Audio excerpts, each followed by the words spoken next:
Assalamualaikum warahmatullahi wabarakatuh. Puji syukur kepada Allah Subhanahu wa taala yang telah memberikan hidayahnya kepada kita semua. Salawat salam kita berikan kepada Nabi Muhammad SAW beserta keluarga dan para sahabat. Pada kesempatan kali ini saya akan mengawali ceramah ini dengan sebuah kisah antara dua burung dan seorang pria di sebuah pohon pada zaman Nabi Sulaiman. Pada suatu hari, ada dua ekor burung yang sedang berkicau di atas dahan pohon.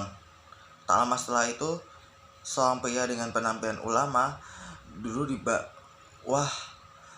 di bawah pohon tersebut. Burung jantan ini meminta kekasihnya untuk segera meninggalkan pohon tersebut. Kita harus meninggalkannya, karena aku yakin lalat itu mungkin akan berburu kita. Namun betina justru menyangkal dan menolak untuk meninggalkan pohon tersebut. Janganlah, Tio. Aku yakin dia bukan pemburu. Dia hanyalah ulama yang akan mengajarkan ilmu ke tempat lain. Pada akhirnya burung jantan pun mengalah dan keduanya kembali berkicau seperti biasanya. Sayang sekali, si betina justru terkena pukulan tongkat dari pria tersebut hingga ia mendekati ajalnya. Setelah kematiannya, pria tersebut mencabut bulu-bulunya, membelahnya, dan memanggangnya sebagai menu buka puasa. Si burung jantan sendiri hanya bisa pergi meratapi nasib kekasihnya tanpa mampu melakukan apa-apa untuk menyelamatkannya.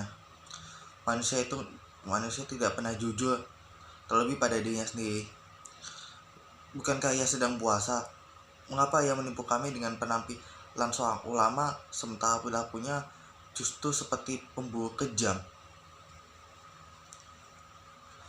Singkat cerita, si jantan pun menceritakan dan mengadukan situasinya dan Nabi Sulaiman.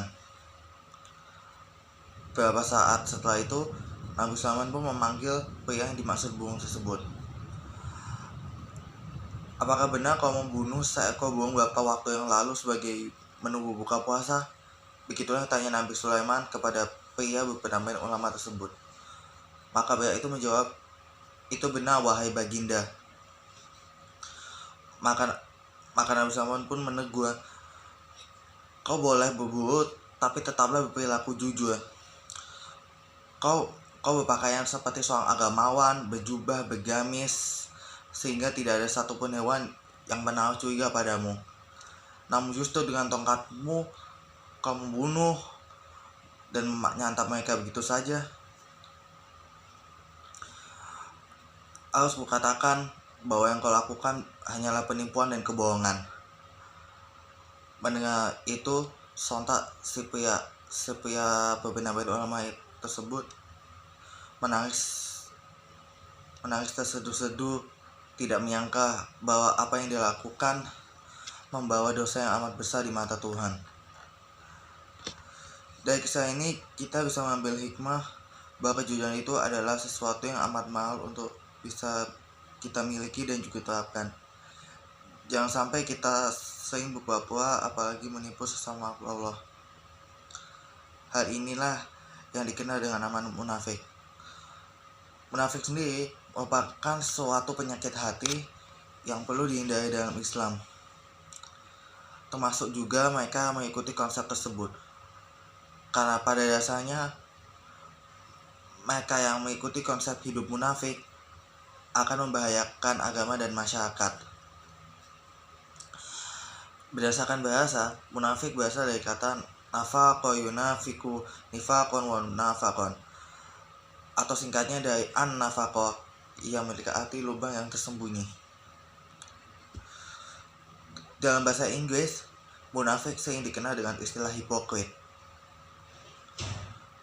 Begitu banyak orang di luar sana yang sesekali salah mengartikan bahwa kebohongan adalah lawan kejujuran.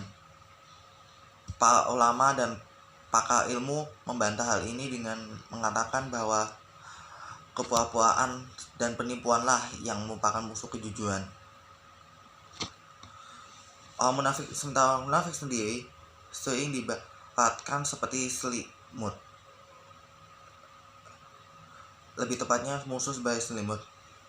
Orang munafik memiliki sifat muka dua, di mana penampilan dan perilakunya bertentangan dengan isi batinnya. Keberadaan mereka di antara orang muslim ditujukan untuk mencari tahu seluk-beluk Islam, juga untuk mencaci maki Islam dari dalam.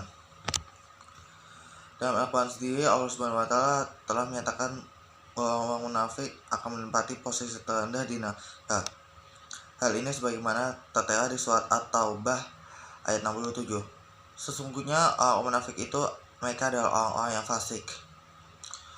Menurut sang ulama, Allah menjadikan kelompok manusia yang munafik seperti seekor burung karena taktik mereka yang berupaya merusak Islam dari dalam, sehingga menimbulkan perpecahan, adu domba, dan berita bohong. Dalam hadis riwayat Bukhari dan Muslim disebutkan bahwa munafik bisa dicirikan lewat 3 hal. Yang pertama, berdusta saat berbicara, mengingkari saat diberi janji, dan berkhianat ketika diberi amanah. Walaupun begitu, satu hal yang perlu kita pahami, bahwa kita tidak boleh menuduh seseorang sebagai orang munafik, walaupun orang itu sendiri suka berbohong. Hal ini ditujukan agar martabat mereka bisa terjaga. Yang perlu kita lakukan adalah berdoa kepada Allah Subhanahu wa Ta'ala agar kita dijauhkan dari sifat-sifat yang bisa mendorong kita pada kemunafikan. Sekian yang saya sampaikan. Terima kasih.